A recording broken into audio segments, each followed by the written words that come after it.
নমস্কার বন্ধুরা, জয় মা কালী বেঙ্গলি চ্যানেলে আপনাদেরকে আমি স্বাগত জানাচ্ছি।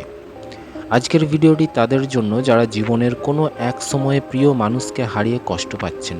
হয়তো ভুল বোঝাবুঝি হয়েছে, হয়তো সম্পর্ক ভেঙে গেছে, অথবা দুজনের মধ্যে দূরত্ব তৈরি হয়েছে। এমন সময়ে অনেকেই জানতে চান আমি কি করলে পরিস্থিতি ভালো হতে পারে। আজ আমরা এমন একটা সহজ অভ্যাস নিয়ে কথা বলবো, প্রতিদিন 10 মিনিট লেখা। তবে শুরুতেই একটি কথা পরিষ্কার করে বলি, এই অভ্যাস কাউকে নিশ্চিতভাবে ফিরিয়ে আনে এমন কোনো প্রমাণ নেই, কিন্তু নিয়মিত লেখা আপনার মনকে শান্ত করতে, নিজের অনুভূতি বুঝতে এবং নিজের আচরণে ইতিবাচক পরিবর্তন আনতে সাহায্য করতে পারে। আর অনেক সম্পর্কই ভালো যোগাযোগ, আত্মসমালোচনা এবং ইতিবাচক পরিবর্তনের মাধ্যমে নতুন সুযোগ পায়।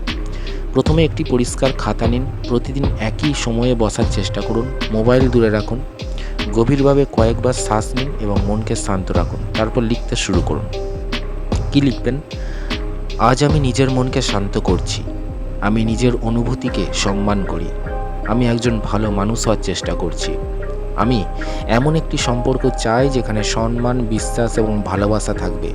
যদি আমাদের দুজনের জন্য সত্যিই ভালো হয়, তাহলে আমরা আবার সুস্থ ও সম্মানজনকভাবে এক হতে পারি। এরপর লিখুন সেই মানুষটির কোন বিষয়গুলো আপনি ভালোবাসেন। আবার এটাও লিখুন সম্পর্কে আপনার নিজের কি ভুল ছিল, কোথায় আপনি আরও ধৈর্য ধরতে পারতেন, কোথায় আরও ভালোভাবে কথা বলতে পারতেন। নিজের ভুল স্বীকার করার দুর্বলতা নয়, বরং পরিণত হওয়ার লক্ষণ। এরপর একটি নতুন অংশ লিখুন, আজ আমি নিজের জন্য কি করব।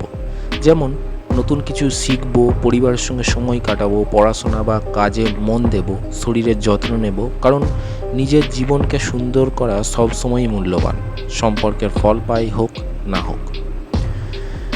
প্রতিদিন একইভাবে 10 মিনিট লিখুন।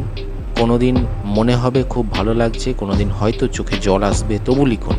লেখার মাধ্যমে অনেক সময় আমরা নিজের আবেগকে স্পষ্টভাবে বুঝতে পারি এবং হঠাৎ সিদ্ধান্ত নেওয়ার প্রবণতা কমে যায়।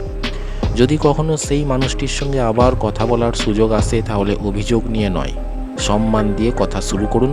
তার মতামত ও সিদ্ধান্তকেও সম্মান করুন। সুস্থ সম্পর্ক কখনো জোর করে না, তা গড়ে ওঠে পারস্পরিক ইচ্ছা, বিশ্বাস এবং আন্তরিক যোগাযোগের উপর। সবশেষে মনে রাখবেন, আপনি মূল্যবান। আপনার সুখ শুধু একজন মানুষের উপর নির্ভর করে না। নিজের উন্নতি, নিজের আত্মসম্মান এবং নিজের মানসিক শান্তি, এগুলোই আপনার সবচেয়ে বড় শক্তি। আপনি যত নিজের সেরা সংস্করণ হয়ে উঠবেন, ততই আপনার ভবিষ্যৎ সম্পর্কগুলো আরও সুস্থ ও সুন্দর হওয়ার সম্ভাবনা বাড়বে। ভিডিওটি যদি আপনাদের ভালো লেগে থাকে তাহলে লাইক করুন, শেয়ার করুন আর আমাদের চ্যানেলটি সাবস্ক্রাইব করুন। নতুন ভিডিওর নোটিফিকেশন পেতে বেল আইকনটা চাপতে ভুলবেন না। ধন্যবাদ। সবাই ভালো থাকবেন, সুস্থ থাকবেন এবং নিজের জীবনে ইতিবাচক পরিবর্তনের পথে এগিয়ে চলুন।